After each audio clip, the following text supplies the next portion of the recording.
Sementara itu, cadangan bina jambatan menghubungkan Melaka dan Dumai di Indonesia kini di peringkat kajian kebolehaksanaan. Universiti Teknikal Malaysia Melaka, UTM, dilantik sebagai perunding rasmi bagi tujuan berkenaan. Saya nyatakan apakah perancangan untuk jambatan 48 kilometer ini, tetapi kita merasakan jambatan ini bukan hanya jambatan, ya. Indonesia akan membangun jembatan yaitu antara Pulau Sumatera dan Kota Malaka. Ini membuktikan Malaysia ingin serius membangun jembatan, tapi biayanya sangat mahal. Mari kita bahas. Sebelum kita bahas, jangan lupa untuk like, komen, menghubung untuk perdagangan wisatawan atau pelancong, tetapi umpamanya the fiber optic, ya, dan juga saluran gas akan menjadi elemen penting juga, ya, untuk kedua-dua negara.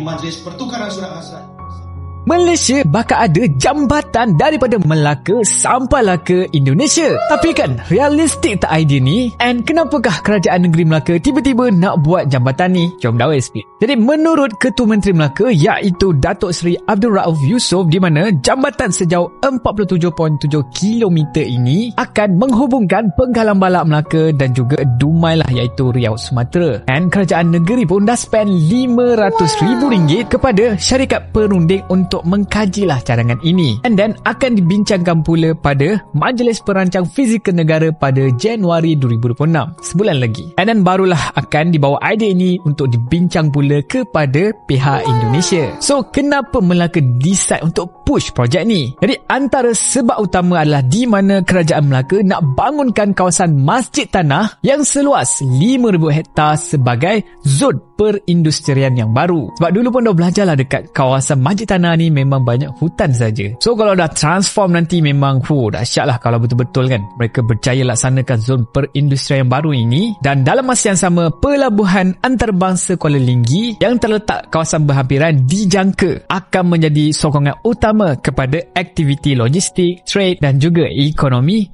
biru.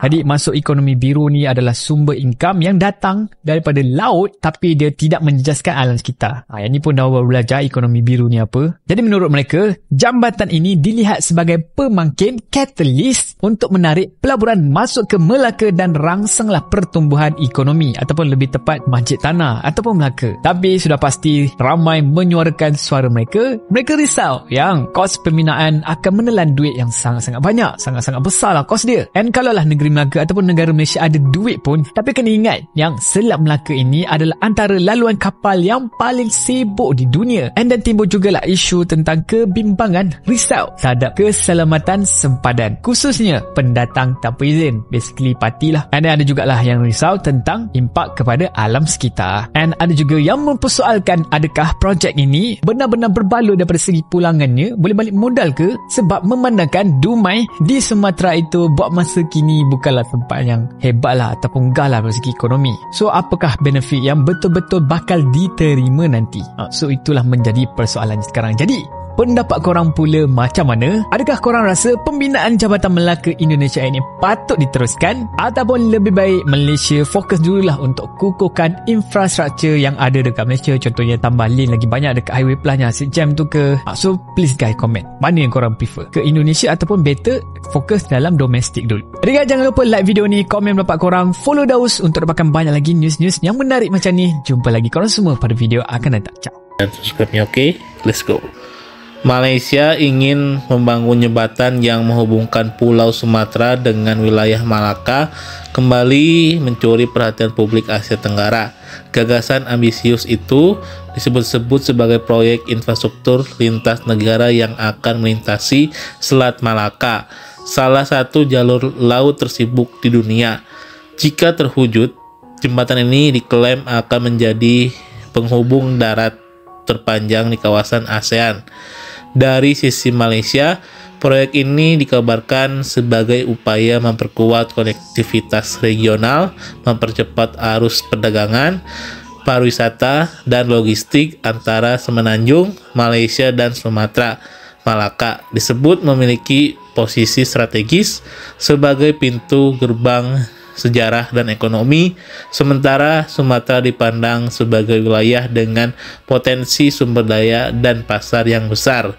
Namun di balik narasi kerjasama, wacana ini juga memunculkan banyak tanda tanya. Tantangan teknis terjadi sorotan utama, mulai dari kondisi geologi dasar, laut Selat Malaka, ancaman gempa, hingga lalu lintas kapal internasional yang sangat padat. Selain itu, biaya pembangunan yang diperkirakan sangat besar, memunculkan perdebatan soal siapa yang akan membangun investasi dan bagaimana pembagian manfaatnya. Tak kalah penting, muncul pula kekhawatiran dari sisi kedaulatan, lingkungan, dan dampak sosial. Sebagian pihak menilai proyek ini harus dikaji sangat matang agar tidak merugikan Indonesia, khususnya Sumatera, baik dari segi ekonomi lokal, ekosistem laut, maupun kepentingan nasional jangka panjang. Hingga kini, rencana jembatan Sumatera Malaka masih sebatas wacana dan diskusi awal.